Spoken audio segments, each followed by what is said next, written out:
All right, ladies and gentlemen, how's it going? Good afternoon, good evening.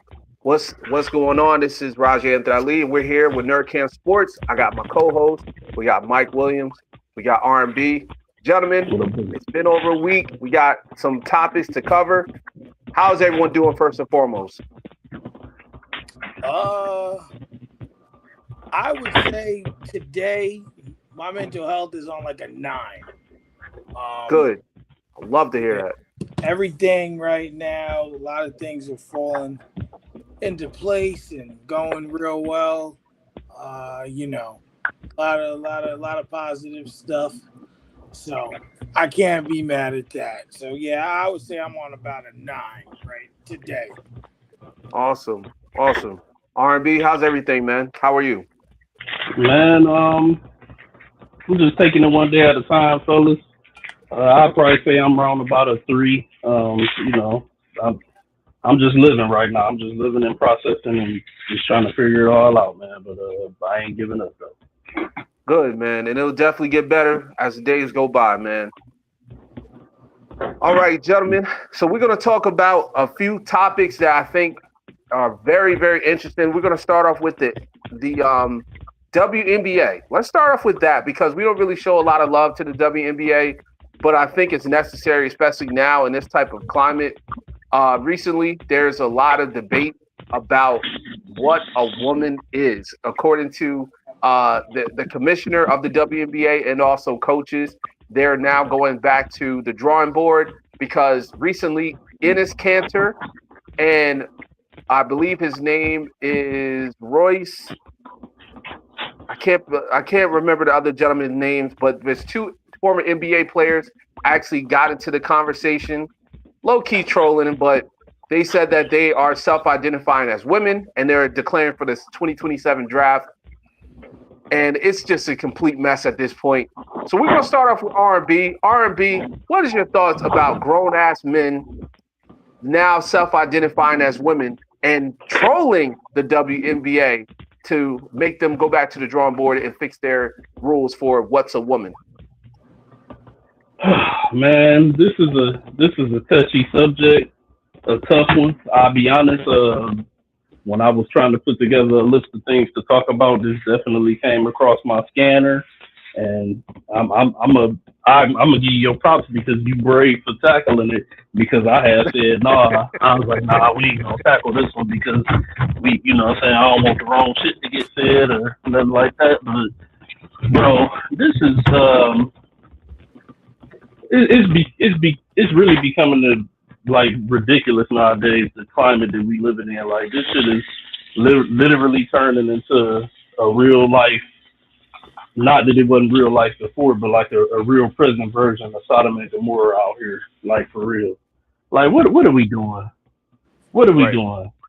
You know what I'm saying? You let the women should have their sport, men should have their sport. Don't mean that it can't be the same as we already see. Basketball, men's basketball, women's basketball. It's not that hard. I don't care what you want to try to turn yourself into or identify as. Whatever is on your birth certificate on the day of your birth, and whatever's gender is between your legs on the day of your birth, is the league that you should have to play in. And I don't see it any other way. No ifs, ands, or buts. No other way of seeing it. Like how dare? Like you can't. If Enes Kanter were to, what I'm saying, even though they claim they were trolling, if Enes Kanter was to go into the WNBA, he would be Wilt Chamberlain. He would be Wilt Chamberlain. You trying to tell me if I think LeBron James at current age right now, if he all of a sudden said he self-identifies as a woman and that he's declaring for the WNBA draft, at his age right now, I think he can go over there and average 50. And it's no knock to the women. It's not. It's you know what I'm saying. No, it's not to be disrespectful. It's just that we have to realize. We got to realize the realism of man and woman, and they're trying to take that stuff away in society, but it matters. It matters, and it's there for a reason. So, like, I just think this is ignorance. I hope that I don't see anything coming to fruition out of this. I hope that they revisit the board to see that they didn't need to revisit the board and that they need to just keep things as is. It's like there's no reason to be allowing men who want to have a sex change to play high level competition sport against women, because it's I don't care what you want to say about your Brittany Grinders or any of that type of shit. They're at a disadvantage. I definitely can back that statement up, and I agree 100%. Mike, what is your thoughts on Royce White, that's his name, and Enes Kanter declaring himself for the 2027 draft in the WNBA?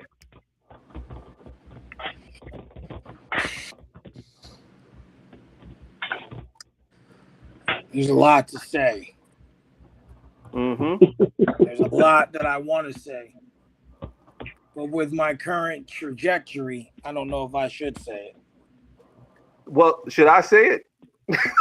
Can I go first? Don't forget what your current trajectory is built on, Mike. Let your light shine. There you go. Never be afraid to let your light shine, brother. Yeah. Unfortunately, you're letting your light shine comes with a level of darkness. So, It does. But at the end of the day, who are you? That exactly. You know what it is. Who are you? Either you are who you are, or you ain't. You real or you fake. well, I'm gonna say this. First and foremost, I think I want to say full disclosure that I am for anyone who wants to be who they feel they want to be.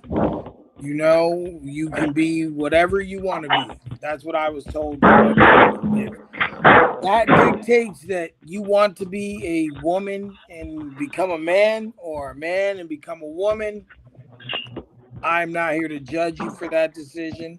I'm not here to judge you for that feeling. I am not here to say that you're wrong in doing so, because I don't know what goes through the minds of those who make those decisions. With that being said,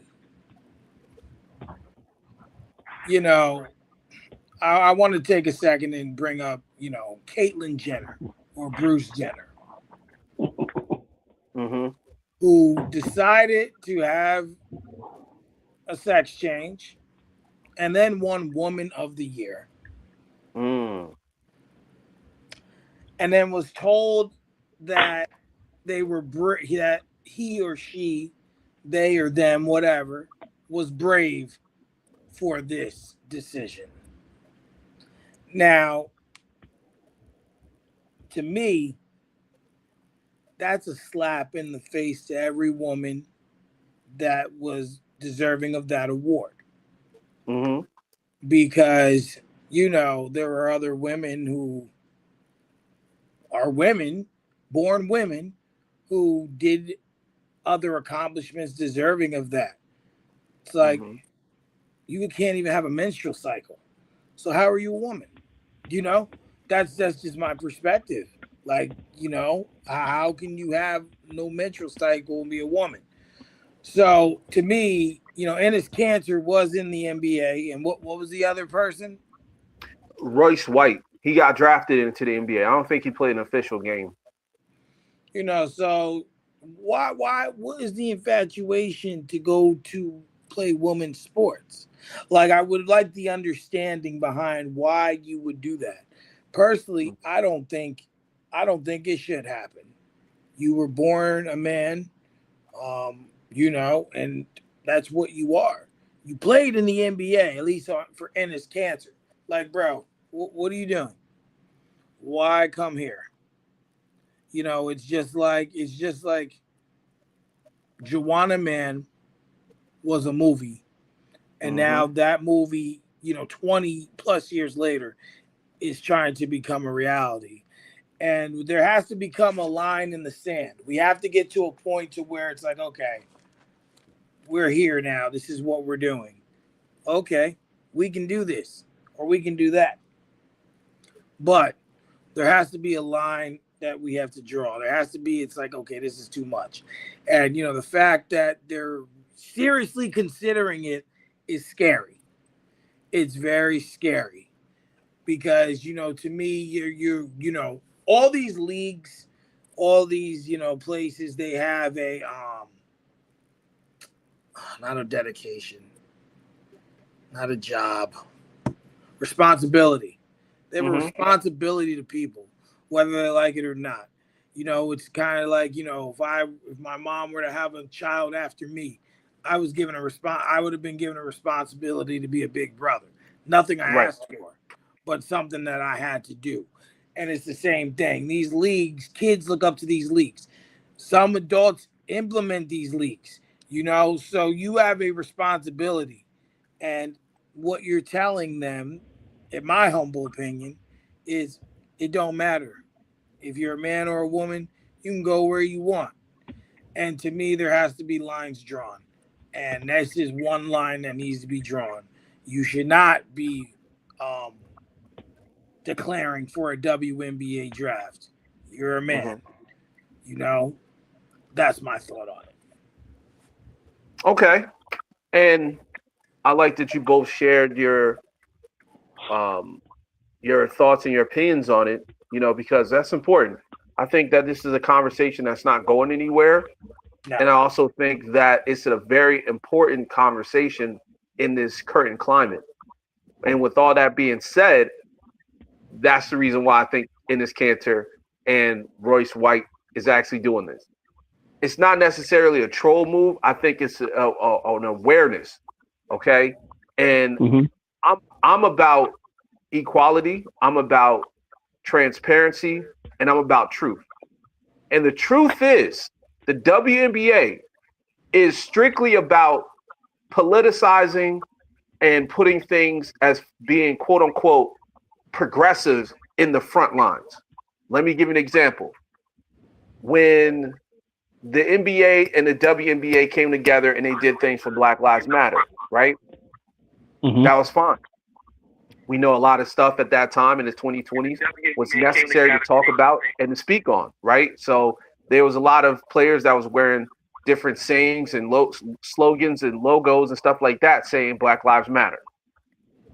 Fast forward, the NBA experienced a lot of backlash because Kyrie Irving posted a video that he found on Amazon about Negroes to Hebrews. Hebrews to Negroes, I believe the title was, right? It was a documentary that was on Amazon, by the way. Truth is still there. It's still there? Yeah. It's still there. Now, we know that a lot of our history has been completely erased. We know it has been tampered with, and we know there's a lot that goes into it. They did everything but kick Kyrie out of the NBA. They pretty much bullied him to make it a statement, and he wouldn't. And it pretty much put him in a position where there's pretty much blackballing him in the NBA. Do you guys remember that? Yes. Okay. Now I'm pointing this stuff out. I'm slow walking this thing down because I'm trying to get y'all to see that this has got nothing to do with basketball. Right? Now, comparing the two, Black Lives Matter and what Kyrie said, those are things I think are necessary to have, conversations to have, but there's got to be a cap to it. Fast forward to the WNBA. WNBA players are now promoting Pride Night. And they do it in the NBA too, I'm not going to lie. But it's really promoted in the WNBA. That has nothing to do with actual basketball. Now, if we're talking about ethnicity, if we're talking about inclusion when it comes down to different type of communities, as far as anything that's not sexual and dealing with sexuality, then I have no problem with it. If they have a disability night, I have no problem with them talking about the disability community. If they have sign language night, I have no problem with them talking about people that don't do sign language. Right. But when we talk about a sexual preference and there's children there, these are the type of conversations that need to be had behind closed doors and not in front of children. So with that being said, the WNBA is trying to be progressive because they didn't want to put an actual word saying a woman is a girl that is born a girl. That's their problem. Their problem is they don't want to say those words. A woman is someone that is born a girl and is a girl biologically. They don't want to say that. So you have players talking about they feel it's only right and it would be progressive for them to bring a trans athlete into the WNBA, and then that's when a door opened. So who are we to say that somebody like Enes Kanter, Royce White, someone who are biologically men, and we know them as men, right? Get in front of the camera and say, now I feel like a woman, I want to play in the WNBA. Who are we to say they couldn't? If the WNBA can't specify what a woman actually is. And I'm saying all this because now they're going back to the drawing board on how to word what is a woman when it comes down to Women's National Basketball League. Mm-hmm. And I know I was kind of long-winded with it, but I'm trying to get you guys to see that there's certain leagues that need to like tone it down when it comes down to be progressive, tone it down when it comes down to politics or sex or religion, because that could be something that is a trigger, and it's got nothing to do with the sport. But what I will say is this: the last thing I'm going to say is I do believe that they will bar and block Royce White and Enes Kanter from coming into the league. But gentlemen, do not be surprised if we get our first trans athlete, which there's one in France right now. If you guys look him up, he's playing in France. He's averaging 20 points and 20 rebounds a game. I don't have his name in front of me, but that type of player is coming to the WNBA next season in 2027. If they're not in the WNBA in 2027, they'll definitely be in the WNBA in 2028, and that's going to be a problem for the biological women that are out there.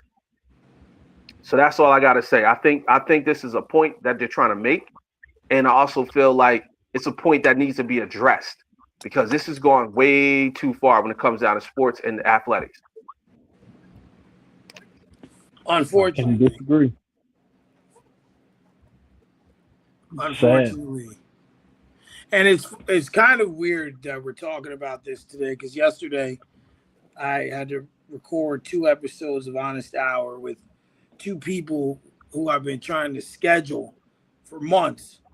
And one of them was a friend of mine who used to make rugged hip hop music, and now like she suddenly changed and now she's like a Christian artist.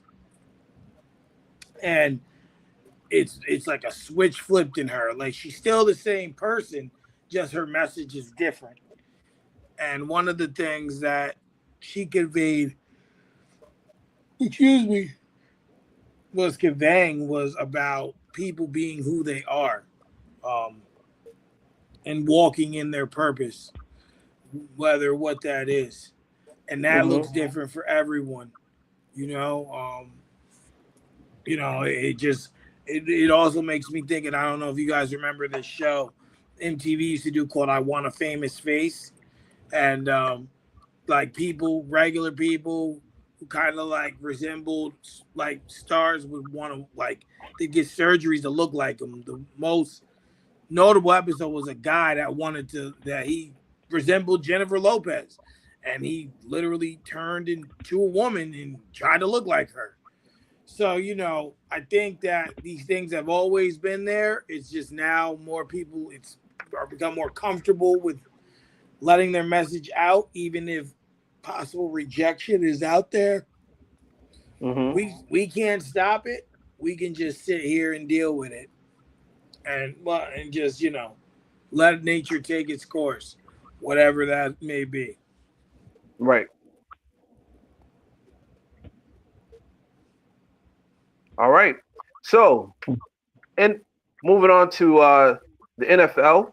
The NFL's preseason first game happened last Thursday. The NFL's Hall of Fame game. I wanted to make note of something quick. The WNBA is also expanding their game count from 44 to 50 starting next season. Oh, okay. I didn't know if you Yeah. knew that, but Yes. starting in 2027, it will go up to 50, which is crazy. I want to make Mhm. note that they just made it 44 less than within the last year.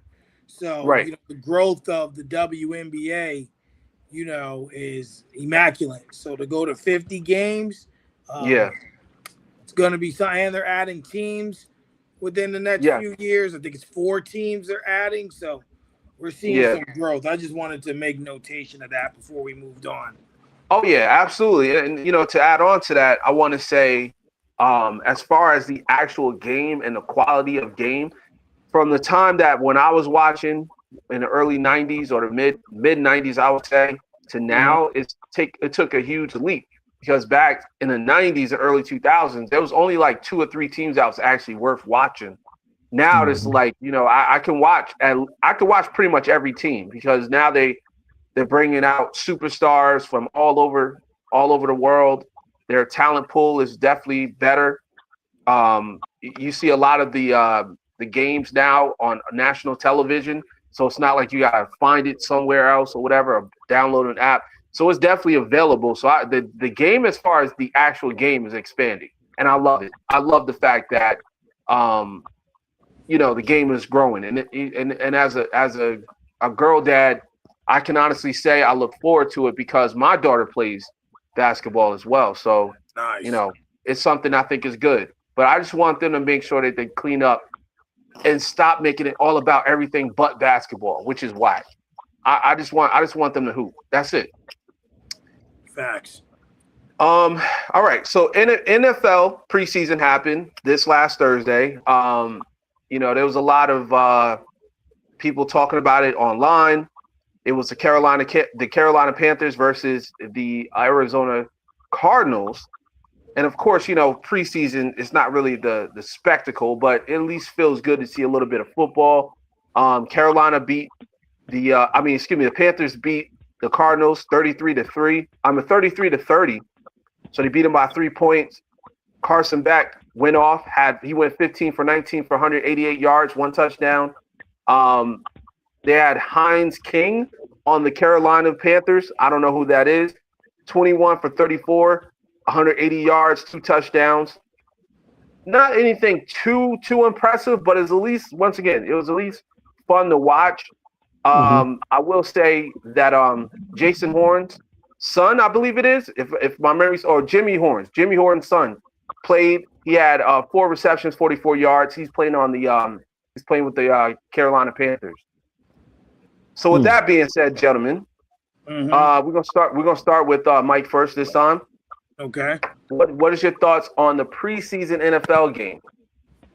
Well, let me say this, and I think you could both agree with this notion of what I'm going to say is it's always good to see that NFL football on the screen, my brothers. Oh, man. It's Mm-hmm. always good to, even if it's a preseason game, just seeing the lines, seeing 100 yards, seeing, as Hakeem and Coming to America say, the big H at the end. It's always a good thing to see. That I will say. As for the game itself, Carson Beck went out there and said, "Hey, I'm here." Yeah, I haven't proved anything yet, but what I like to see is transition from the field from the practice to the field. And what I mean when I say that is, obviously, you both know I'm a Steelers fan, and this isn't about the Steelers. I just want to make note of this to compare. Is I've been seeing a lot of videos of Drew Aller throwing down the field, doing real well, and people are like, "He's so great. He's our franchise guy." See, but here's my thing: I want to see it on a field at any level first, like even in a preseason, just to show you can acclimate what you've learned in the short time you've been in the league to a game. Even if it is a preseason game, it's still a real football game, right? They're still Mm. tackling, they're still calls. So for me, watching Carson Beck was very interesting because he's there. Like, if I'm Mm-hmm. Jacoby Brissett, I'm not worried per se, But he needs to understand that if you don't play well, there's a chance he's gonna be in that spot. Yep. As for the Panthers, listen, Bryce Young did not play, but they played well, even with Kenny Pickett as their quarterback. Now the thing is, with the Panthers, there's expectations this year now.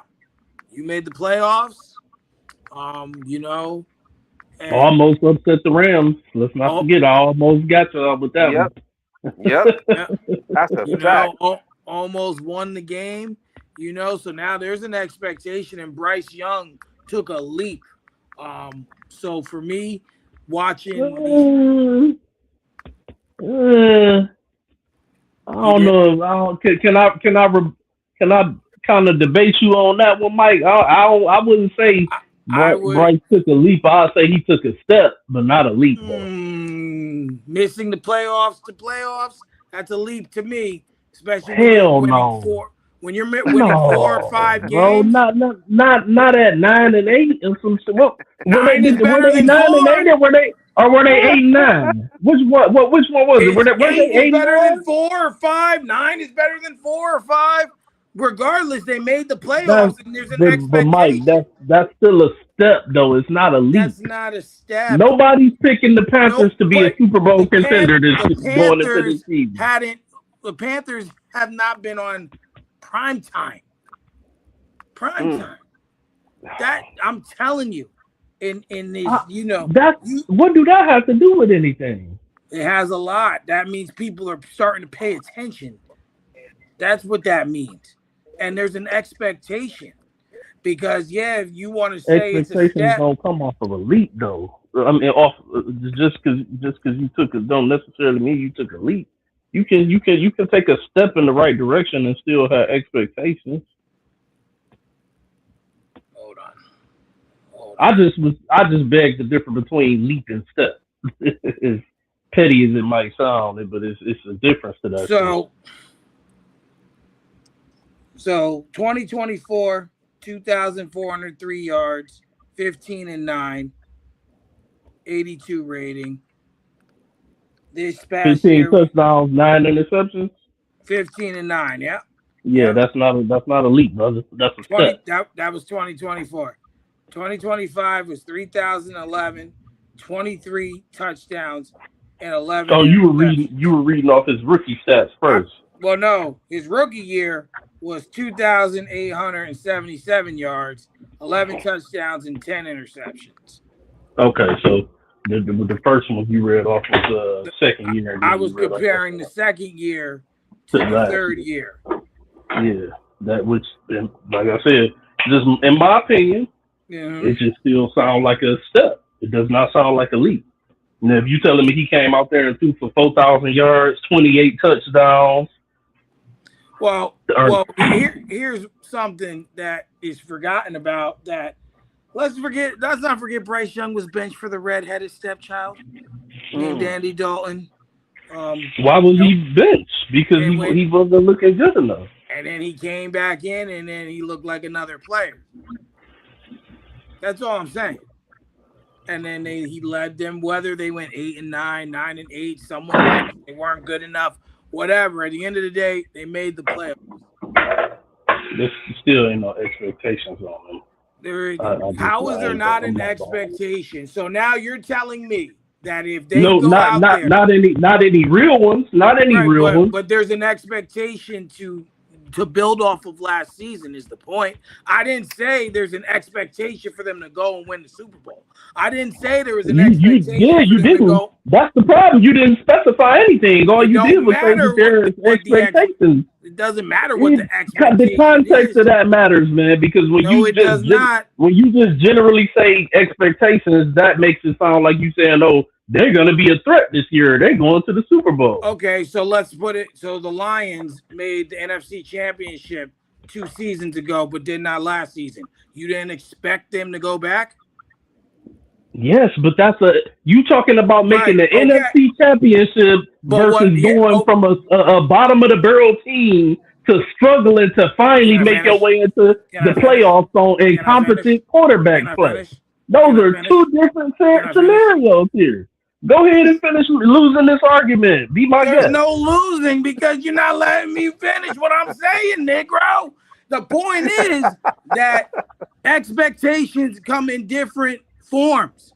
I'm not saying there's an expectation for them to go and blow everyone out of the water, but there is an expectation for them to go back to the playoffs. There is an expectation for them to potentially win a game because you almost did against a team you had no business almost winning against. That's not an unfair expectation. Now, I don't disagree with you on that point. And all you had to do was say, "I'm sorry, Ryan. You're right. I misworded that." You had to say no, Mike. Let me shut the fuck up and let you finish so you can make your full take. How about that? No, you just beating around the bush now because I called you out. Put the Vaseline away. No, Vaseline is for homosexuals. Oh, man, stop. He beating around the bush because I called him out. That wasn't what you were going with. When I didn't finish my take. Because I know you. You were going to sit up here and try to put heavy expectations on Bryce Young that he should be going to the NFC Championship or some shit like that. Am I lying, Raj? Ain't that what he do? I can't say that's what he was going to say because I don't know. Not at all. He was going to try to put heavy expectations on him. Okay, let's look at this logically and with a lot of common sense. How could I put a high level of expectation on Bryce Young in a conference that has the Seahawks, the Rams, the Lions, the Packers? Like, that's 4 teams right there. The same way you putting expectations on him to get back to the playoffs. I didn't say me. I said there will be an expectation. You talk about wording and you're not listening to how I'm wording. I said there is an expectation, not that I have an expectation. I did listen to how you worded it, and how you worded it was that they took a leap, and they did not. But I also said there will be an expectation, not that I, Mike, have an expectation. There's a difference. Can I ask you guys a question real quick about that? Right? Expectation for them to just be a little better. That's it. Do you feel? And this is for both of you guys. Do you feel they have a legit chance at making the NFC Championship? Not saying win it. I'm saying get to it. The Panthers? Yes. No. From what they did last season. No. I can't say that. I still don't think they have enough talent yet. Now, if they come out and prove us wrong and look different, then hey, I'll live with that. But I don't think they're there just yet. Then okay, if that's the case, if going off of what we witnessed last season, right, and what we know was to come this season as far as talent and the pickups they got or whatever, then I will have to agree with R&B on this one, Mike. The reason why I'm saying that is because there's a step that was taken, which was make the playoffs versus it being they went from a playoff team to now going into the NFC conference or the championship conversation.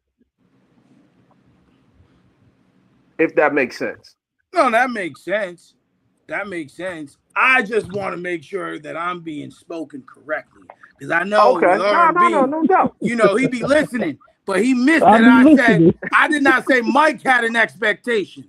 Okay, I get you on that. But to be honest, to go back, it was only over your preference of using leap versus step. When you brought up the Lions getting to the NFC Championship that year, that, my friend, is a leap. That's a leap coming from where we had come from. That is a leap. What the Panthers did last year is just a mere step in the right direction that you hope that they can sustain. And just like I said, for the record, I'm looking at the NFC as a whole. And, and it's going to be hard for them to even do that. Seattle, San Fran, the Rams. We expect them 3 to be there, right? Yep. Obviously, NFC South, You expect one team to be there, and I don't think they're better than the Falcons potentially, depending on I what think they they put. are. Potentially, I think they're better than the Falcons and the Bucks because of their defense. Yep. we know, it's gonna be them, the Falcons, and the Bucks, right? But then we look at that NFC North, Chicago. Now, Chicago. There's I have expectations for them because that throw alone that Caleb Williams did was crazy. The Lions, the Packers are there, and then the NFC East, someone's got to win. But Dallas fans think it's gonna be them. Philly fans think it's gonna be them. And then you got the Commanders. Maybe they'll look like they did 2 seasons ago. So it's going to be hard, and they're going to have to win a lot of games that they have no business winning in order to even sniff the possibility of getting to the playoffs again. I will say that. Okay. And with them being the playoff team this year, their schedule will the strength of schedule will increase this year. It'll reflect that. Yep. Yeah. It's going to be a little harder, that's for sure. I want to say this, and I'm gonna let R&B go. Yeah. As far as the NFC South, right? You mentioned Atlanta. They're still trying to figure out their quarterback situation. So that to me is a red flag, right? So I don't really see them. That's the thing. They don't know. So who's the other? Who's their backup? Because I know obviously Kirk is gone. So who's the other option? They got Penix, and who else? There's another guy that they're fighting. Didn't they? Did they draft a guy? If I'm not mistaken, or a guy that they drafted like last year. Tua Tagovailoa is the quarterback. Tua. Yeah, I almost forgot. So that's why I don't believe in Atlanta, because Atlanta got a lot of pieces that are not. See, that's how bad it is. We didn't even remember that Tua was over there. Tua Tagovailoa and Penix is the quarterback. So those guys are always going to be on the IR. Or Bijan. But that's the thing. Bijan Robinson is a generational talent, but he just doesn't have a quarterback to play alongside him. So I don't really see the Atlanta Falcons as being a threat. As far as the New Orleans Saints, I really don't have any expectations for them. I think they're still in a rebuild.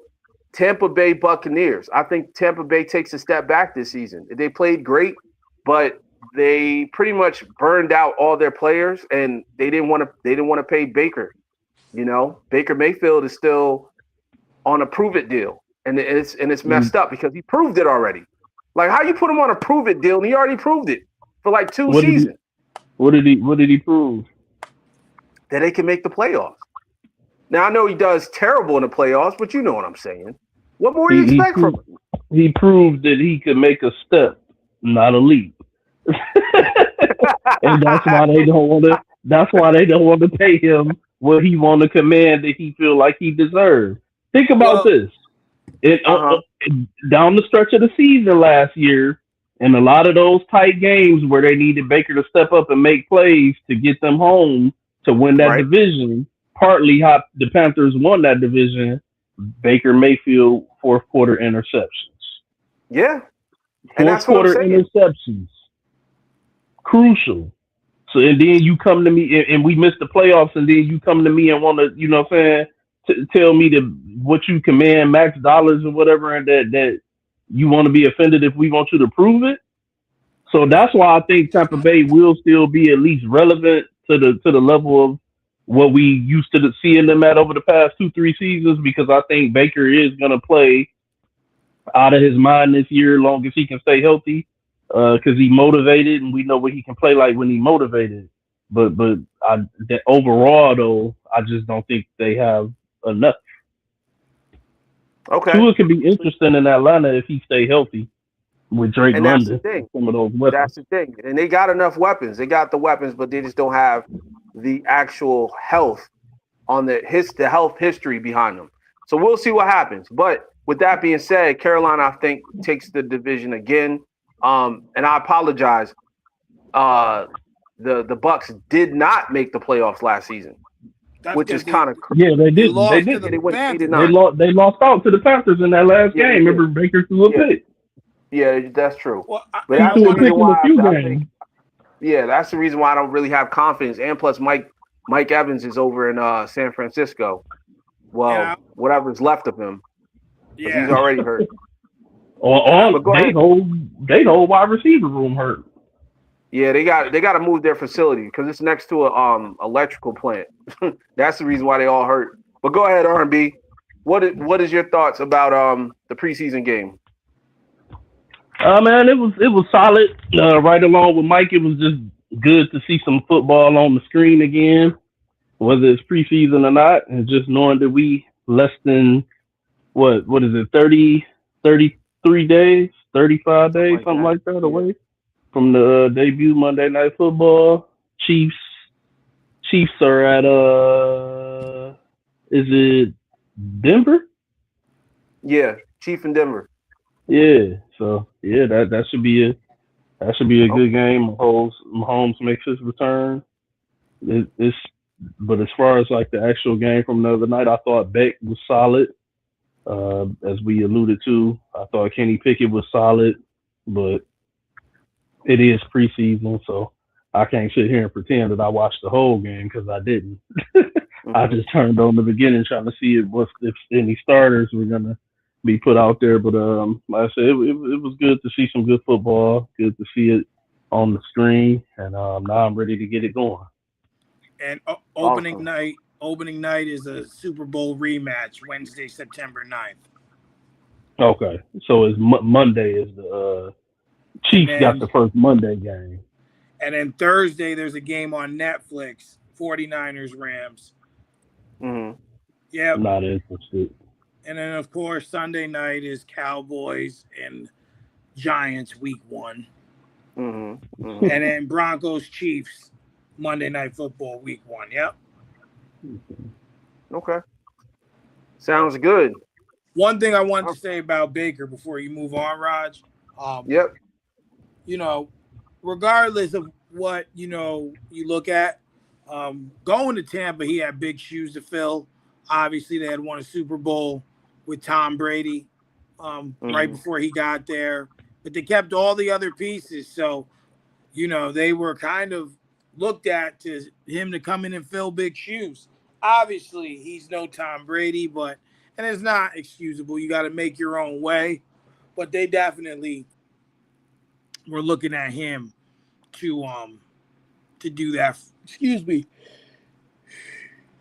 to do that for them, and he wasn't able to deliver. hmm And like you said, I do expect that step backwards. I expect them to be competitive still. I expect them, they still have other guys there, but even like, Mike Evans is done. Essentially, like who like R&B said, what's left of him, or like you said, Yeah. Chris Godwin is a shell of himself. He's, hmm you know, their running back. Abuka's there. Now that guy, he's the future for them. Yep. He's definitely going to be that dude. But I just wanted to say that about Baker before we moved on. Right. Right. Yeah. Yeah. Definitely. I think right now there's a lot riding on the success of the Carolina Panthers. I mean, this is their division to lose, in my opinion. Right. And I also feel we're going to see a lot of changes moving forward, with Baker, um, with Tua Tagovailoa or Michael Penix, because we still don't know who's going to play, who's healthy, who's not. So I think that's got a lot to do with it. And as far as the quarterback in, New Orleans, I mean, who knows who that quarterback is? I mean, they got Tyler Tyler Snow. Sue. Tyler Yeah, Stow, Shoe, or whatever. Snow. Yeah, Yeah, Tyler Snow. Sue. Hey, real quick, Well, Rod. yeah. Homeboy from ESPN is real high on Sue, and he definitely feel like people sleeping on the Saints. And he normally be on the money. The one who said Jaden Daniels should have been the number one pick that year. Bald headed guy, black guy. Uh, Used to, I think he was a executive at one point for the Jets or something like that. I don't know why I I, can't place I his got name right now. I got to look them up. But okay, all right. Well, I'll give you this. I think they're a sleeper team. I think that Tyler Snow. How do you pronounce his name? Tyler Shoe. Shoe. Okay, so I think Tyler Shoe is going to be a quarterback that's going to sneak up on people. I do believe in that, but I have a feeling that they're going to take some time to get to where they need to go. That's what I'm saying. Money. It's not going to be something where it's going to be like, oh, they just winning all of a sudden. I know they got Olave over there. I know they have a few other pieces on the offensive side. Defense is always pretty good in that stadium and stuff like that. But I don't know. I still just don't. I gotta see it. That's my point. I gotta see it to believe it. But yeah, this is going to be a very, very interesting NFC South. Now, as far as the rest of the NFL, you mentioned another preseason game coming up. Let me see. What's the next preseason game? Does anybody know? Let me see. I'll look it up real quick. Just had the schedule in front of me. Yeah, me too, but I just lost it. Okay, so next Thursday, Lions versus the Bengals. Lions versus Bengals next Thursday, 7 p.m. Of course, preseason they roll out the bums. They roll out the people that they're trying to put on a what is it called again? Exhibit contract. A 10-day exhibit contract and stuff like that. See what they can do. So, do you guys have any intel on what's going on this Thursday? Like, do you know if the Lions are going to have any quarterback playing that we should be watching, or the Bengals got anybody we should be watching? Not that I can really think of, but I will say I do want to pay attention to the Bengals defense. If they roll any of those starters out, I want to see if any of these free agent acquisitions or players that they picked up in the draft for that defensive line look like they're going to be something if they decide to roll them out. But I really don't expect no starters on either side. I mean, I know the Bengals got – damn, they still got Joe Flacco on that team? Shit. Oh, man, he's old. Okay, so they got Joe Flacco, Joe Burrow, the Joe brothers. They got Josh Johnson, the guy that's in the Metro PCS commercial, whatever the hell commercial. He does commercials now. He's been on like 19 teams. Yes, Josh Johnson's playing, and then third stringers, Sean Clifford. Who the hell? They just got creative players on here, man. So there's nothing really as far as the quarterback goes. Now, as far as the Lions QB depth, let me look them up real quick. Nothing special. And you probably got more intel than me on this one, R&B. Of course, you know they got Jared Goff. I don't think he's going to take a snap this preseason. I don't even know who that is. Joshua Dobbs. Yeah, they did just sign him. That's right, because Teddy Bridgewater needed time away to get retired. Okay, I respect that. Joshua Dobbs is a solid quarterback. and Luke Altmaier. I don't know who that is. Creative player. So so let me ask you this, R&B. What is your expectations on the Lions this season? I think they'll go 13-4, possibly 14-3. Due to strength of schedule, this should be a bounce back season for us to try to get to the Super Bowl. Okay. And those are my true expectations and thoughts of the Detroit Lions for this season. And one more question about that, and then I'm going to pass it over to Mike. Is Jameson Williams worth drafting in a fantasy league? No. What? Are you serious? Because it's not. Well, barring my prediction, I have to say yes. Barring my prediction, because he would have to be a big part of that production, which I think is going to be the offense that pushes this year. But it can get inconsistent for him at times. Like he might have a week where he go off and it's like, oh man, he got me, down there 100 points, some shit like that. Right, and then right. The next week it'll be quiet for him. It might be like 3 for 26, because you gotta remember he had he'll take the top off guy for us, and he not Randy Moss. You know, Randy Moss was a take the top off number one. Jay is more of a take the top off second to third guy. You know what I'm saying? So he don't get those consistent looks if it's not there, or if they doubling it, Golf gonna just go underneath all day. So I would say it's tricky. I respect that. Last season he had 65 receptions, 102 targets, over 1,100 yards, and 7 touchdowns. I mean, if he can match those numbers, he's a solid, wide receiver 2, maybe 3. You know, like he's really a solid wide receiver 2 in a fantasy league. I know we don't really talk fantasy here, but I just wanted to know because I had an eye on him for the. I'm scouting him right now. You know, it's that time of the year. So, all right. So, Mike, what is your thoughts on the Lions? What's your thoughts on the Bengals this Thursday? Obviously, like you said, they throw the scrubs out there. So, we're not going to see Goff. We're not going to see Burrow. It's just going to be exciting to see football. And then after this week, I really don't care until, September 9th. But I think that I think it's important for these two teams specifically to go out here. And even if you're not, even if you are on the bench and you're not a starter or not going to make the team, go out there and just play. Obviously the Bengals overall have a lot to prove this season.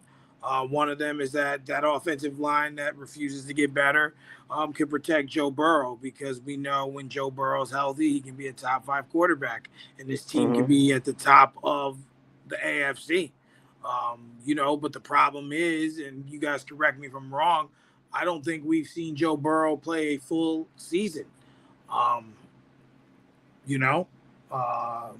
That I can recollect, or, he's always got to miss games, or they lose so many, he's got to do these heroics and pull them back. Like one year they were 1-5 and ended up 9-8 or something like that. I don't remember. So for them, they have a lot to prove, especially, Pittsburgh's looking to prove that they can be competitive. They're looking to prove that, they can win without Mike Tomlin, that, they made the right choice with Mike McCarthy against, most of us Steeler fans' better judgment. We don't like it, but we're here now. Especially considering that Aaron Rodgers just went out there and said Mike McCarthy convinced him to come back when he was going to retire because, these guys hate my life and wanted me to just waste another season of football. But that's not here nor there. And then when it comes to the Lions, they were, not last season before, NFC Championship, and, I think R&B has made it very clear that Dan Campbell made it a point to say, we don't know if we're going to make it back here. And, it was very underwhelming, but you still have St. Brown. You still have Gibbs, who just signed a deal. You still have, Jameson Williams. Is he the go-to guy every play? No. But that man Golf whips it down there and he's open, he going to catch it and he can score. I'd like to see them get Laporta back into the mix because he's healthy this year. He back. No. Well, what I mean is his rookie season, I took him in my fantasy, and I'm like, people like, really? I'm like, listen, trust me. He was eating. But then last season, it wasn't even so much even when he was out there, the plays weren't dictated to where he was involved, if that makes sense. It's kind of like me with Bijan in Atlanta, why I'm always fearful to take him if I have that pick, because there's a lot of plays he's not out there. You can't get in the mix if you're not in the mix. So I would like to see more play calls for Laporta, especially down in the red zone area where he could be very sufficient. I know, to R&B's point and to your point you just made, he was a little banged up last year, but like I said, even when he was out there, it didn't seem that way. So, you know, I don't expect much out of this game, but those two teams going into the season will be very, very interesting for sure. Yeah, I definitely agree. I think a lot of the preseason snaps are going to be what it is, you know. But I also feel it gives opportunity, if not this week, but maybe you know in the next upcoming weeks, the starters get out there and they show what they got too. You know what I'm saying? So I think that's what's going to end up happening. But I'm just happy to see football. That's what it boils down to. Um, all right. So, is there any other NFL topics you want me to cover real quick or talk about? Like Aaron Donald is coming back. You said Aaron Donald? Is it official or he's like still making his decision? He worked out for the team. What was that, Monday? I mean, last week Monday, I think. So nice. I think he's coming back. I think he's coming back. Yeah, at least one more year. You know what I'm saying? I think he's going to give it a go. We mentioned the NFL rule changes before the show. What is your thoughts, Mike? Because I don't know much about this. What is your thoughts on the NFL rule changes and for challenging next season?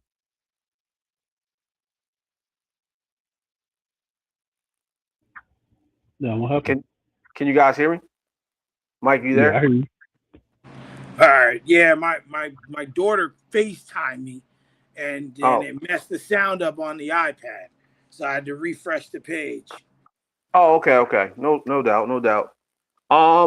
What is your thoughts about the NFL rule change with the challenging? Well, I really hate when they change things that don't need to be changed.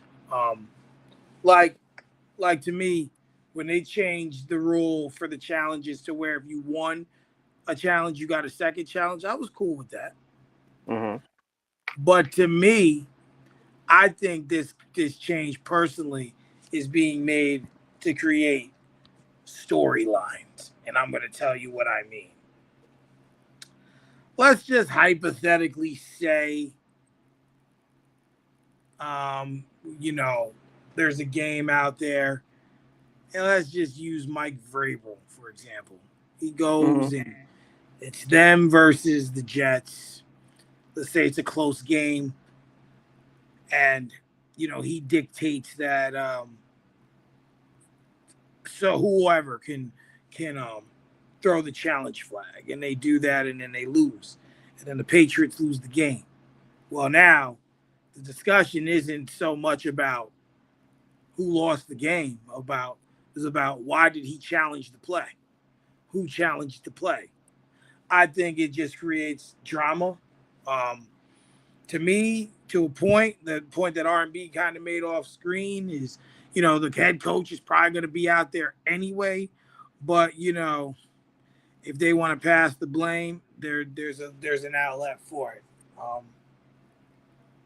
I think it's just not a good thing. Leave the head coach in control. That's their job, to make the challenges or decide when to challenge, and sometimes call the plays when they have to. So I'm not for it, but I'm not against it either. Either way, challenges are going to happen, but I think it just adds a dramatic factor if they wanted to down the road. Right.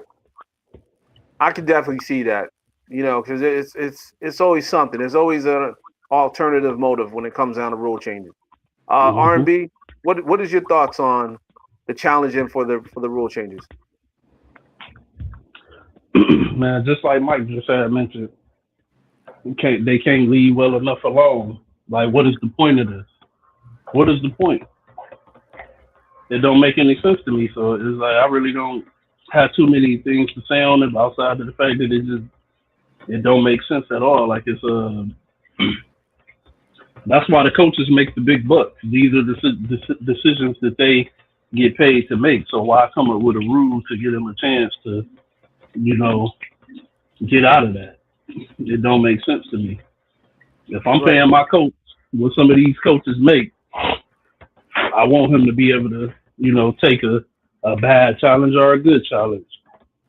That's what I'm paying him for. That's why he's making the big bucks. So, at the end of the day, if this is what they vote on, then, we just have to deal with it. But it just don't make sense to me. Okay. Yeah, I definitely agree. I agree with that. Yeah, man. I don't know. I really feel like sometimes they just act like they're too smart for their own good, and they add or they subtract rules. I think they don't need to. It's just ridiculous. But hopefully it works out. And if it doesn't, then we got to revisit how we do the rule and change it back. So I don't know. Right. Is there any other things you guys want me to cover with the NFL? Not that I can think of. Not that I have, no. All right. Yeah, we'll definitely have more topics with the NFL next week. Like I mentioned, the preseason game this Thursday, 7 p.m. I'm not sure what channel it's on, but it's going to be the Detroit Lions versus the Cincinnati Bengals. It's going to be at least a decent game to watch. I'm watching for reasons of it's probably going to be on Prime. What you said, on Prime? Thursday. Probably because it's on Thursday. It's probably going to be on Prime. Well, for us here, the local game, there's we got a doubleheader here on Thursday. Green Bay at Pittsburgh at 7, says NFL Network, and Tennessee at San Fran at 9:00, says Network. Wait, so there's 3 games? I have 6 here for this Thursday. Oh, I'm tripping. They only gave me 1 game. Yeah, you know what? You're right. You're right, Mike. My fault, gentlemen. My apologies. Let me go back. Okay, so this Thursday, August 13th, there's 6 games. It's all good, bro. That's why 3 of us here. It's all good. I'm like, are you serious? Wait a minute. What channel is that's going to be on? Okay, so we got the Lions versus the Bengals. Then we got the Packers versus the Steelers. Then there's the Colts versus the Patriots. Then we got the Chargers versus the Texans. And later on that night, there's the Cardinals versus the Raiders, and then the Titans versus the 49ers. You know, it's one I really want to watch and see who they roll out there, because I swear they're going to – now, I say this all the time, but I think they're going to actually go in the crowd and pick people to play. They're going to – that 49ers game. I think they're going to start recruiting at Walmart. They're going to Walmart. I think they're gonna walk into Walmart right before the game, like, yo, you want to play football? Because there's nobody that's gonna be playing. Mike Evans is out. Deebo Samuels is fat. He pulled the James Harden. Who else? What's his name? Pearsall, I think his name is, right? The wide. He's already done. Yeah. He done. He's injured. Brock Purdy's injured. Ironically, Christian McCaffrey's the only one healthy. I think he's working some type of voodoo on these guys. What are your guys' thoughts about the 49ers and everybody injured? Last year, R&B had made a point about Shanahan as a coach. Oh, he got in a car crash too, by the way. It ain't funny, but it's just like, damn. This team is going through everything. These niggas done reached the coach. Like they done reached Final the coach. destination. Final destination through the whole team. I think that the 49ers always find a way to be in the mix. And this will be no different. McCaffrey played, I believe, every game last season. Every game. If I'm not mistaken, which is always good. Because he's still a beast, even going this deep in his career. I'm waiting to see who slows down first, him or Derrick Henry. Right. So, looking at this, for me, I think that the 49ers, obviously right now, it's just meaningless, but I expect them to somehow find their way into the mix. Don't matter who's throwing the ball, don't matter who's receiving. the system is the system. And that's what Kyle Shanahan, right? It's Kyle Shanahan, Mm-hmm. right? Mm-hmm. Yeah. That's what Kyle Shanahan has implemented there. He's been to 2 Super Bowls as a head coach. Fortunately, hasn't been able to win one. And went there as a coordinator and blew that one too. you know, but he's definitely put his stamp on it. And I think if Purdy's healthy, they've gotten the best out of him. If McCaffrey stays healthy this season, you're always in the mix, and hopefully Evans can give you something still, because this man went from 11 straight 1,000-yard seasons, was it? Mm-hmm. Yes. Almost tying Jerry Rice, I believe. I think he had 12, and then or like straight consecutive was the record, I believe. And then last year was just too much, because even the year before he missed a substantial amount of games and somehow still got the 1,000 yards. I'm like, how the hell?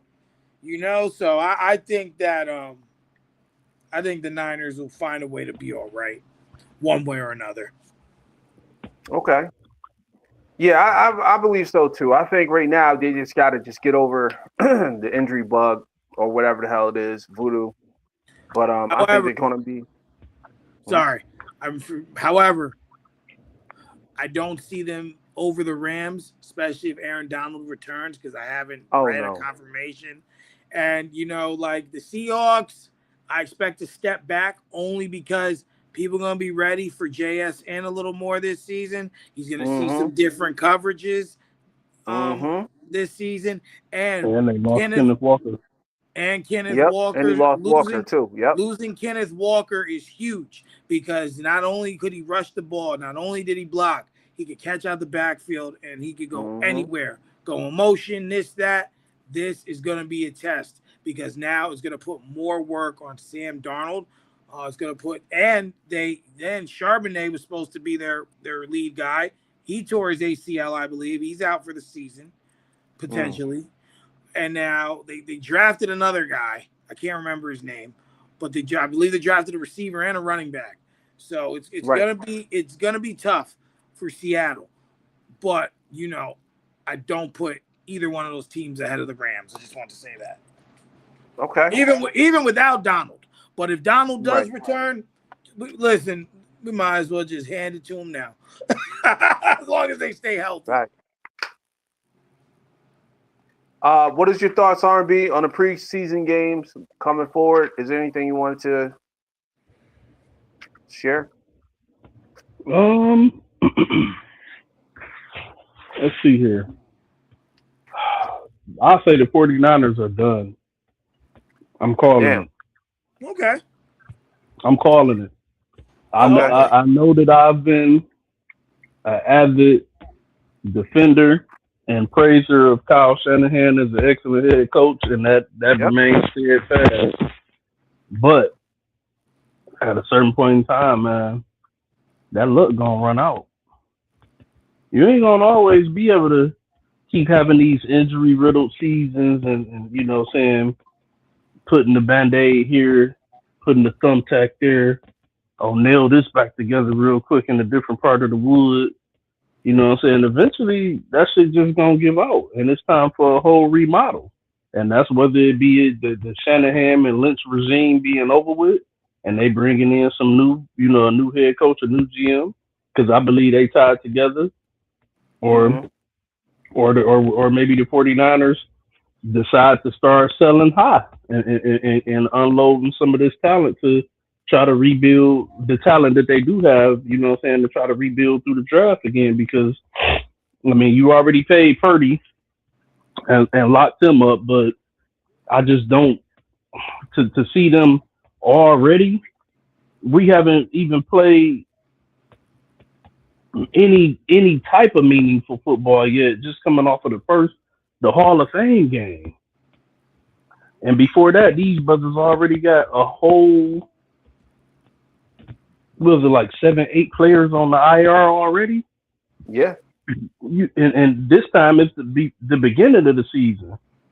So at a certain point in time, I got to start believing that you ain't gonna be able to keep withstanding. And I think that time may be here now. Damn. I honestly, I think you're right. I think you're right on that one because there's too much going on, and I don't know what they have to do to fix it, but they got to fix it quick.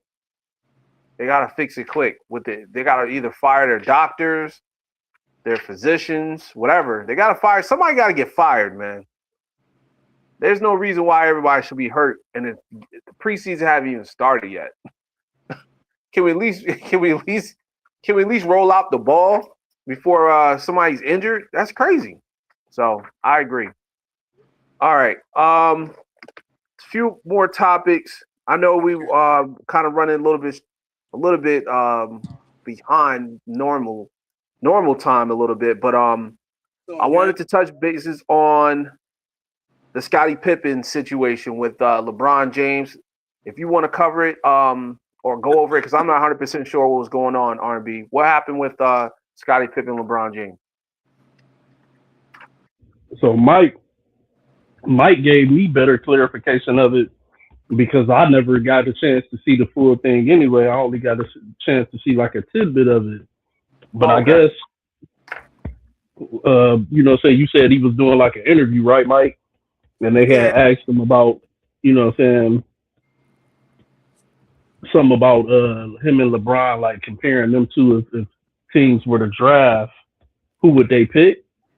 Yeah, so he asked him if you were to go to every NBA owner and they were to say to pick you or LeBron, who would they pick? And Scottie Pippen said, I don't know. Do you want rings or do you want accolades? Was his response to that question. Now, he knows good and goddamn well people are picking LeBron James. Now, he would look like an idiot had he said anything different. But, when you go and you look at the greatest players of all time, and, and I can only speak for myself. I can't speak for you guys.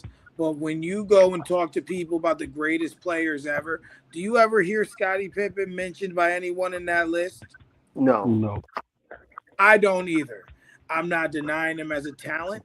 I'm not denying that, he wasn't an intricate part of the 6 championships. But, Michael Jordan gets most of the credit. Like, that's just the way it's always been. LeBron, on the other hand, for me, looking at this from a bird eye's view, has gotten most of the criticism for the losses. And, they count, but some of them, man, some of them just irk my soul. I'm not even gonna lie. Like the first one in Cleveland, he had no business there. Like, let's be honest. It counts, but like, damn. Like it hurts. Because, you knew he wasn't gonna win. That first year when Kyrie and Kevin Love were out against Golden State. Like, he was there, but what did we really expect? Both of the ones in Miami, like you lost those, homie. 2 of them 4. You lost those, big dog. Especially that first one, because y'all was like, not 4, not 5. If y'all would have shut the fuck up, you might have won that one. But Dirk was eating niggas that year. Beat Kobe, beat OKC. Did he beat San Antonio? I don't even remember. But I beat everybody. Lakers, I think. That man was unstoppable. And my man, like, that's the one championship where I can say that man had no true, like, other superstar. It was just him, washed up Jason Kidd. Whoa. Bro, he washed was up Jason Kidd? At that point, he was washed, bro. Like, he wasn't the same dude. You can't tell me he was. I'm not saying that don't mean he wasn't still good. He was a very intricate part in them winning the championship, Mike. You can't say washed up Jason Kidd. You can't do that. That's why I be saying Mike just be saying shit. Like that man wasn't washed up. He might not have been Jason Kidd from 2003, but he wasn't washed up. Bro, 2003 Jason Kidd and Put that some. championship Jason Kidd were different. Of course, they were different. Nobody's debating that. But what we're But he saying was is, still you said good. washed up Jason. That now, if you would have said Jason Kidd on the Knicks, I would say yes, washed up Jason Yeah, Kidd. I would agree with you right there for sure. But At on that the point, he was Dallas just a team, player Mike, coach. come on, man. Man, there's That's no unfair. come on. There's Come no, on, man. There is a come. Okay, Listen. I'm sorry. Go ahead. I don't mean to cut off your take. I just had to say that because, and not Listen. trying to defend Jason Kidd, but we all watched those finals. He was a very intricate part in them winning. I didn't say Jason that. Terry. I'm just saying. That whole squad. But regardless of that, we can debate that another day. Yes, We can debate that another day. because you had Mike Finley on the team, JJ Barea on the team. Right, like he didn't have that true second guy. Like, you know? Did. Okay. All right. Go ahead. I'm sorry. JJ Barea is the true second guy. Jason Kidd was the second. Okay. So Jason Kidd's the second guy. I want you to remember this when we start talking about Joker and Murray again. I want you to remember this. I want you to remember this. I knew you was going to loop it back to that. 1 minute, 1 hour and 15. I want you to remember this when we start talking about this during the season. I wouldn't say that Jason Kidd was the second guy. I would say that Jason Terry was. Okay, that's fair. Yeah, Jason Terry. But he had guys, though. He had guys. That's my point. Yeah, he had guys. Oh, yeah. Yeah, but he didn't have, like I said, just that dominant superstar, you know? But to go back to Scottie Pippen, he knows. It's like, bro, you've been a clout chaser like the whole time you've been retired. Like you hate on Mike, you know, and then you hate the people because they don't give you the credit you feel you deserve in the role you played. You know? Yeah, we hear you.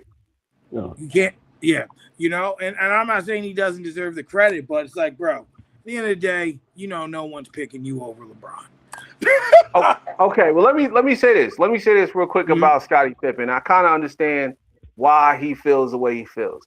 He got what we call little brother syndrome. Okay, now we all agreed nobody mentioned him in a conversation when it comes down to the GOAT conversation, even though he got 6 rings too, right? However, real quick, can I say this real quick, Raj? Yeah, go ahead. We might not mention Scottie Pippen when it comes down to the greatest of all time conversation, and that's when it comes to that upper tier room where I think, for me personally, I have Michael Jordan and Kobe. But up under there, and as you start to get a little lower, maybe room 3, 4, just because he's not mentioned don't mean that he's not one though. He's definitely one of the greatest players of all time. He's just not that upper echelon. And that's my point. He's still kind of dealing with that identity issue because even though he's not top 3 or top 4 or top 5, he's still top 10 in most people's eyes and most people's books, right? But he's not satisfied with that. I wouldn't say most, but maybe some. It's kind of hard. It's kind of hard to say that you would find Scottie Pippen in a lot of top 10s with today at today's climate where the game has grown and progressed to now with new players have come along. He's definitely out of the top 10, I would say, in my opinion. But being out of the top 10 again does not eliminate you from being one of the greatest of all time. You can be in the top 75 and still be one of the greatest of all time. Think about how many players there's been. And that solidifies my point even more because he's dealing with an issue where he feels he's top 10, top 5 at least. I mean, top 10 at least, top 5 debatable. That's how he feels. Don't say it. That's crazy. I can't say it's crazy for anybody to feel a certain way about the craft and what they do and what they love. But that's crazy, Scotty. and especially when it comes down to talking about LeBron. If you ever notice, he takes it almost personal because they both play pretty much the same position, small forward, even though LeBron plays every position. But I'm saying as far as he looks at LeBron as being a old school small forward, like him, he takes it almost personal. He takes it Well, almost you personal. People ask him. for a long time before LeBron became along and did what he did. People was looking at the greatest small forwards of all time. People would say was Scottie Pippen, and that's the point. Because Larry Bird was truly looked at as a power forward, even though they put him at the small two, but he truly was a power forward. Yeah, I agree, and that's what I'm saying. So I think that's why he says these things on interviews, because he's digging at what people are saying about him and LeBron. And you also got to remember, Scottie Pippen, when he left Chicago, he went to go play in what was it, Portland first? Was it Portland? Portland. When he went to Portland, he didn't do what everyone expected him to do. Like, everybody expected him to be the number one guy when he left and went to Portland. He ended up becoming a number two guy under who was he playing? Was he with what's the name? Rasheed? Wasn't he with? Yeah, I think it was. Hold on, you talking about Portland or Phoenix? I mean, not Phoenix. Houston. When Scottie Pippen first left, when he left Chicago, didn't he go to Portland first? He went to Houston, if I'm not mistaken. Okay. Yeah, he went to Houston. Right. He did go to Houston. Then he went to Portland. My point is, he wasn't the number one option. He still fell back into that number two option or number three option in that case when he played out there in Houston. So what I'm saying is, like, they really thought they had a number one guy, and he didn't become that. So I think a lot of that has to do with his approach on how he looks at the NBA, like how he looks at the players like LeBron. He talks about him. He talks about who else he talks about. Every once in a while he mentioned Kevin Durant. So I think he's a little bitter. That's what I'm saying. That's the moral of the story. I think he's got that old man on the porch kind of thing going on. Man, look, at the end of the day, who gives a damn what Scottie Pippen talk about? He sit up and he talk shit about Michael when putting LeBron over Michael, but then he sit up and try to put himself over LeBron. So what did that tell you? At the end of the day, he truly think he the GOAT. He think he the GOAT. That's what I'm saying. He honestly think he's the one, but he's not. He know it deep down in his heart. He knows he's not. All right. So all right. So about Tony Kukoc taking that last shot, and he's still mad about that shit. Yeah, he's still bitter over the Tony Kukoc acquisition. See, that's another thing too. When Tony came on, Mike started leaning towards Tony because he was like, "All right, I know this man can get a bucket." He watched him during the Olympics get buckets. It's crazy. Well, remember when Mike retired and Scotty led them back to the playoffs, but he, in that game, that one game when Tony Kukoc hit that game winner, Scotty was mad because the play wasn't drawn up for him. Right. He didn't even celebrate with them after he hit the game winner. See, he's a hater. That's why that's why his ex-wife left him for Michael Jordan's son. That's another reason why he hates Mike. He's like now his DNA taking everything I got. Oh my God. Scotty can't escape the ghost of MJ, baby. He really lived with the ghost of MJ. Oh, that's great. Oh man. All right, guys. Is there anything else you wanted to cover before we close out? Yes. Man. I saved this just for this section. Okay. And I don't even want to say it. I gotta show you. Because this, and we just. Wait a minute. Is it gonna piss me off? What happened?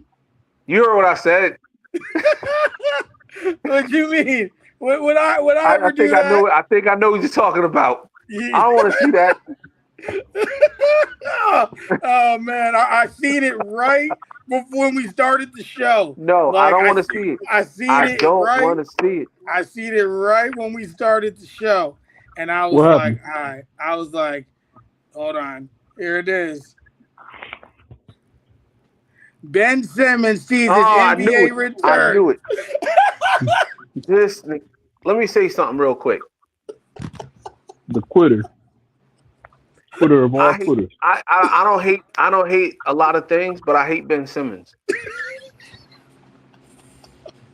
That man is by far the biggest criminal in NBA history. He robbed organizations of hundreds of millions of dollars. He quit on the team. He quit on the team twice. He quit on the 76ers. He quit on the Brooklyn Nets, right? And what makes me mad is he never declared he's retiring. And I knew this would happen. He never said, I'm retiring. He never said that. He went out, became a fisherman, won a championship with the fishing league or whatever the hell it is, Major League Fishing or whatever the hell. I don't care. I'm dead. I'm dead serious. I think it's called Major League Fishing. Wait, let me double check. MLF. Yeah, I was right. Major League Fishing. I was right. It's real? Oh, yeah. I thought it was. I was right. Ben Simmons, MLF, Major League Fishing. He won a championship with them. He walked around with the freaking trophy like he really won something, right? And the whole freaking time, this dude is scamming. I mean, absolutely scamming the NBA. He's still getting paid by the NBA. So everyone was worried about, is he coming back? Is he going to retire? Now he's talking about he's going to make it to the national team in Australia. He's going to play with them. And now he's talking about a return. And guess what, gentlemen? They got footage of him working out. I don't want to see it. I know it's summertime. We know the Ben Simmons summer workouts are elite. I know it's summertime. You can tell it's summertime. You see Ben Simmons working out in the gym and shooting threes. I don't want to see it. I want that man to retire. Free Chauncey Billups. Lock this nigga up. Free Chauncey Billups. Lock this nigga up. So he's been the real one gambler.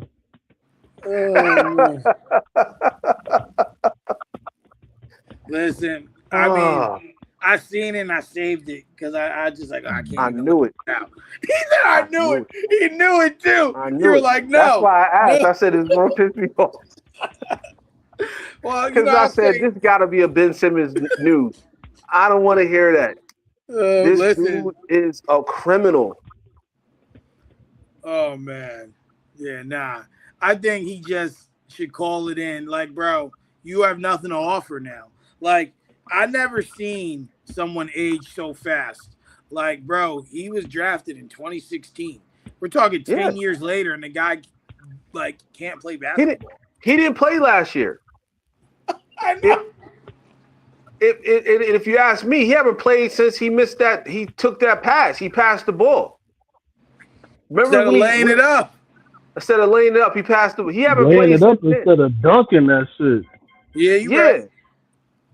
He passed the ball instead of dunking because he's 10 feet tall. He could have dunked it right in the basket, but he said, "No, I'm gonna pass it under the rim, even though I'm right next to the rim."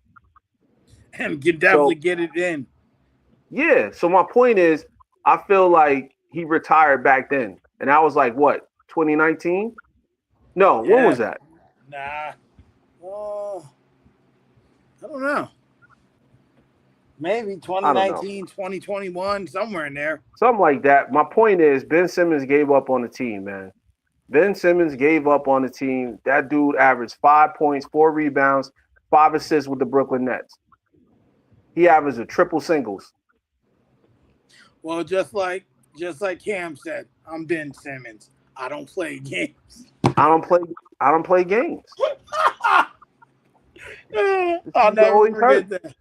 I'll never forget sending that to you. I just said, yo, you gotta listen to this and just wait for this part. Right. And I knew it. You knew as soon as he said 2022. 2022 was the last time he played, bro. That's over 4 years ago, going on 5. It's terrible. And he told me his back hurt. What kind of back do you got, man? How? You ain't been playing.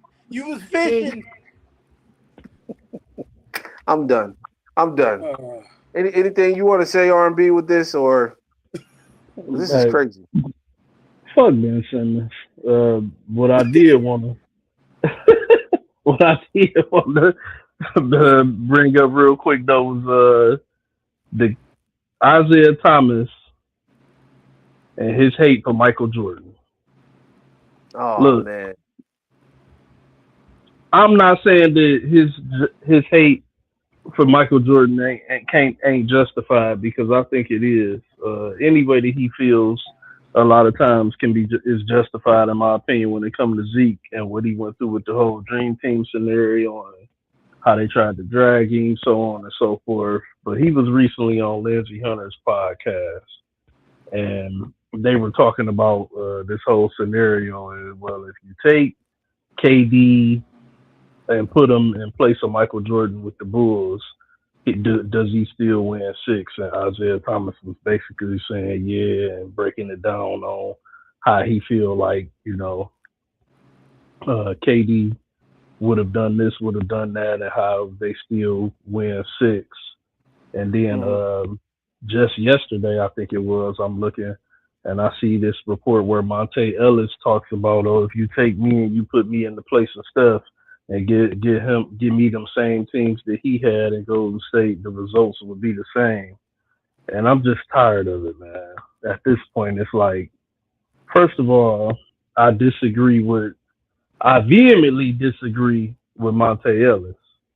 And I also disagree with Isaiah Thomas too. I'm not saying that if you take KD and put him on them Bulls teams that he may not be able to get one, maybe two, hell, maybe three. I don't think he gets six though. I don't think he gets six, and I don't think he goes 6-0 in finals play. And the reason, me and Will was debating about this, and the reason why, it all relates to the same thing with the T-Mac and Kobe shit. And it all aligns together. It's not just about the game and the skills and how they play. It's about the mentality. It's about the mindset, the tendencies. All of that stuff matters. And then when it breaks it down to Monte Ellis and Steph Curry, it's just about everything, because he's everything. And don't get me wrong, I like Monte Ellis, but he's better at everything than Monte Ellis. He's better. He's just a better overall player. Monte Ellis never averaged as high as Steph Curry has. He's never been the shooter that Steph Curry is. He's never been as good as Steph Curry. Outside of maybe when Steph Curry was first hitting the league, early Steph Curry. So these scenarios that these people be coming up with to paint their hate is just beyond me. It's starting to get out of control. Like, nigga, you not Steph.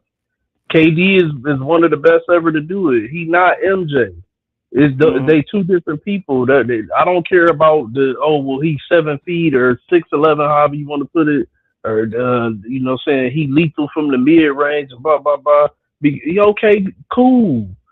Is he Jordan though? Because only proof we got to go off of is what we already seen, not what we think will happen. And we seen what Jordan did. And I've seen what KD has done. And if I have to look at the body of work, I disagree that he could go there and win six if we had a time machine. Like, let's stop it with this shit. It's getting out of hand. Let everybody's career just be what it be, man, and just leave it at that. We don't need to know, if you replace me with this, you replace me. How about if we replace all y'all to shut the fuck up? And you know what I'm saying? Because when you had a chance to do it, you know what I'm saying, you ain't do it. So, shut the fuck up. Man, that shit, it's just getting irritating, man. It's getting irritating. You know what? And I'm glad you said that, because one of the worst podcasts that ever existed of podcast history is the Draymond Green podcast. He's one of the guys I wish would shut the hell up, because he talks so much about absolutely nothing. And I know his breath stink.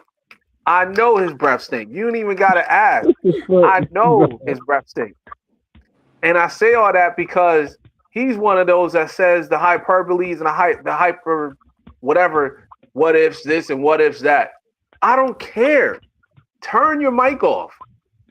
So all those guys are doing podcasts. turn your damn mic off. Enough is enough. Did you win a championship or not? If not, then shut the hell up because we don't need to hear the what ifs. You guys played. You guys, left your legacy on the NBA. Big kudos to you, especially my man Zeke. I love Zeke. I think he got played when it came down to the dream team. I still feel bad about it. However, let your beef go with Michael Jordan. Pause. But you know what I'm saying. Stop beefing with Michael Jordan. It's almost obsessive. Michael Jordan is damn near 70. Y'all still beefing? What y'all beefing about, bro? Y'all beefing about nothing. I mean, you won your titles with the Pistons. And trust me, at that time, if you won a title, you won a title. So I don't know. I don't understand why you keep bringing Michael Jordan up. Stop. Well, unless y'all gonna fight, shut up. Well, and the other thing that I will say is this: did you happen to see the beginning of the season when they kind of did they did like the NBC like basketball night, and it was the big return of it to NBC, and they sat what's his name? Oh my God, Mike black Tirico. dude. Yeah, sat down with Jordan. Yeah. And he that asked was him, terrible. and he asked him the same kind of question, and he was like saying pretty much not directly about Isaiah or anything, but the GOAT conversation, how it's a bad conversation in his opinion, because especially when you're comparing eras, to R&B's point, you can't say that you could put any player back then and they'll do the same thing. Exactly. Because because and to me, I couldn't trust a current player to go back then because the game is too soft and they want too many calls. Like, go back and watch what the Pistons did to Michael Jordan in the 90s. You know what I'm saying? Go back and watch how physical the game was. Man, these guys now, they break a fingernail, they want to take a game off. They want to do start load managing and things of that nature. We haven't seen AD since he jammed his finger, and that's over a year ago. And we were at a point now where it's just like, what are we doing? What are we doing? Exactly. Like, I just want to enjoy the game, but everyone in the past, they want to bring the past to the present, and that's the problem. That's the problem. Isaiah Thomas is upset. Like, homie, you are regarded as one of the greatest players of all time. He made top 100, right? That they did, or 75. He's in that group. Yeah. You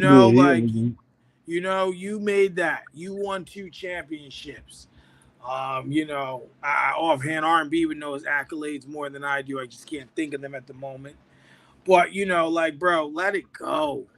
Let it go. All it is to me is just jealousy that you have not been able to get over. That's all it is. Jealousy you haven't been able to get over. I'm tired of Isaiah Thomas talking. I'm tired of Scottie Pippen talking. Y'all know I just wish Draymond Green didn't exist.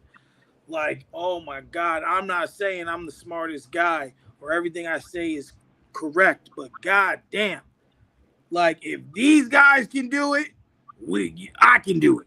We can do it. Exactly. Anyone. Exactly. My 14-year-old could do it.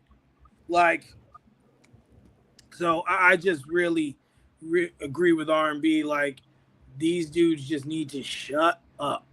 Shut up. Who cares? You've had your days. And that's what we're getting at. And there's another one. I want to bring this up real quick. And I don't know if this and confirm this was said, but it sounds like something he would say. Charles Barkley. Charles Barkley. Another one that needs to shut the hell up. Now, he was very critical of LeBron's choosing of teams. And says that he's tired of LeBron going to loaded teams. And then and maybe it wasn't him, but it could have been. I can't remember because it was like 3 weeks ago. But I read something. Pretty sure it was him. That said, if LeBron wins 2 rings in Philly, he's the GOAT. Do you guys agree with that sentiment? Yes or no, and why? I'll start it off. No, Look, no. I'll say it real quick. Absolutely not. I mean, he can win 5 rings. He's not the GOAT. When it's all said and done, we watch the greatest of all time. And to be honest, that's all opinionated anyway. Because they'll say, Absolutely. oh, well, he was on a loaded team. He did this, he did that. So I don't want to hear no more. If he wins X amount of rings, he's a GOAT. Look, he already proved what he proved. If you're a LeBron fan, you view him as a GOAT. If not, then you don't. It's just that simple. It's an opinion. It's not something that's like substantial. So that's my take.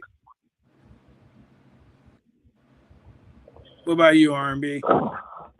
I totally agree with Roger, except for one thing. He said if you're a LeBron fan, you see him as the GOAT, and if not, it's normally someone else. I'm a Kobe guy, and one thing I always say, Kobe is my GOAT, but Michael Jordan is the GOAT. So that's not always true. It's a lot of people that'll tell you, I'm an Allen Iverson guy, but True. Michael Jordan is the GOAT. I'm a Ray Allen guy. Oh, Ray Allen before he was just shooting threes. Young Ray Allen, man, Oh, out cold. But Jordan is the GOAT. So, you know what I'm saying, at the end of the day, you know what I'm saying, you get where I'm going with this. Like, Oh yeah. if people who not even Jordan guys still sit up and consider him the GOAT, you know what I'm saying, I wouldn't be able to get that credit to LeBron. I'm sorry. You can call it what you want. You can say, oh, you just not a fan or you a hater. No, I'm just non-biased and viewing objectively. If he was to sit up and win a championship or two with this Philadelphia team, the fact that he joined the team that he joined automatically disqualifies I can't even get it out. Him from being able to move up in the GOAT conversation. It just does.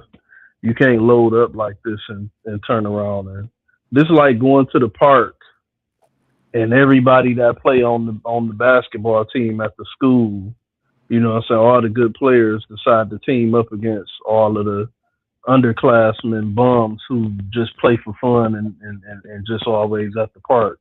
You know what I'm saying? And then they hold their chest out for beating on them. It's not impressive. You know what I'm saying? It's not impressive. You hold your chest up when you beat equal competition. You know, when the competition is equal, that's when you can hold your chest out and say that you're the best or that you're the GOAT. And so I just wouldn't be able to give him that because this team is just absolutely too loaded, and he won't even be the guy. Exactly. Yeah, there's a lot of ways to look at it. To me, people who put LeBron James as the greatest player of all time doesn't bother me. People who say Kobe Bryant's the greatest player of all time doesn't bother me. Or Jordan, if you want to throw Kareem in there, I'm cool with that. Hell, you can even throw Magic in there. That don't bother me. But I will say that when it comes to LeBron himself, I feel like he faces the most criticism of any player.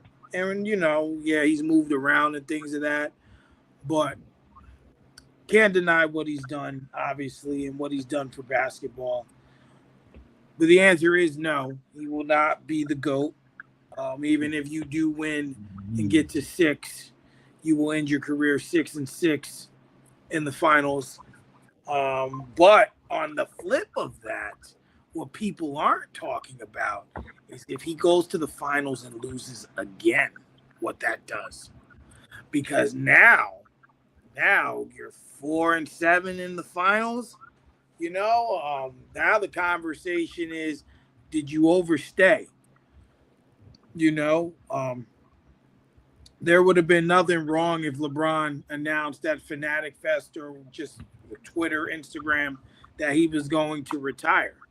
Um, he would have had nothing to be ashamed of. He has nothing left to prove, in my opinion. But I knew good and damn well he wasn't going to do it. That he wasn't going to do that. He wants to win at least one more. And hopefully he can. I mean, I think he can. I think the team is set up to win, especially now that the Knicks have won their championship. So they're going to be pretty much pressed the whole entire time going forward because everyone's going to be ready for them. As far as the East goes, there's only like 2 or 3 teams in their way, in the Philadelphia 76ers way, outside of the Knicks. There's other teams out there and stuff like that, but the East is wide open. Anybody can win it as far as being a competition or being competitive. Now, as far as the West, to be quite honest, I don't really see anybody going up against the Spurs and Thunder. Like the Spurs and Thunder, I think are going to battle in the West again this season for the West, unless there's like a team that surprises one of those teams. But right, it's pretty much set that the Western Conference is going to be Thunder, Spurs, because they both stack their teams with amazing talent in the West. Now, we can look at it another way where we say, okay, well, what if they go up against, let's say, the Thunder, and they, by experience, you got LeBron, you got Joel Embiid, you got Jalen Brunson. I mean, not Jalen Brown. You got all this talent on that team versus the Thunder. Yeah, they might be able to do something. I don't know if they're going to win against the Thunder, but they can definitely go 6 games. So what I'm saying is, if there's an opportunity for them to win it, I think it's this season because the East is open. But it all depends on how the finals go. That's what it boils down to, who they face up against the finals. So that's it. Listen, that's what we're rocking with. But hey, yeah, we there. So, but with 5 rings, I will say this. I want to say one more thing. Yeah. With 5 rings, and let's say he retires after that, Steph Curry with his rings, you know what I'm saying? I think that becomes a debate, like who had a better career, Steph Curry or LeBron in that generation. And I think that's what it boils down to. I don't think it comes down to like LeBron versus Jordan or LeBron versus Kobe. I think it just comes down to the generation that's playing together. LeBron, Steph, LeBron and Curry, LeBron and Curry. Both of these guys, they had Hall of Fame careers, and both of these guys will end up with what? 5 rings. Steph got 5, right? Am I right? Steph is 4. 4. Okay. He got 4. So LeBron got 4, Steph got 4. So if LeBron wins a 5th, now that conversation will start like, okay, LeBron had a better career than Steph. I think that's what comes up. I think that conversation has already started, and I think LeBron is no doubtably winning it. Mm-hmm. I just don't see, and I'm a Steph Curry guy, but I just don't see where Steph Curry can make up any ground on that argument. I'm sorry. LeBron has definitely had a far better career than Steph, and I love me some Steph. That's my guy, but he ain't had the career that LeBron had. The only thing Steph has surefire over LeBron is shooting that 3. Yep. For sure. So, but yeah, well, before we head out of here, one thing I want to discuss is the NFL preview show. We're coming up on it. Agent Solstice has been texting me about his return. And I already told his ass, like, bro, when the Bills is on Monday night, you ain't coming on the screen. I already told him because he be bugging. My man just be screaming, yelling.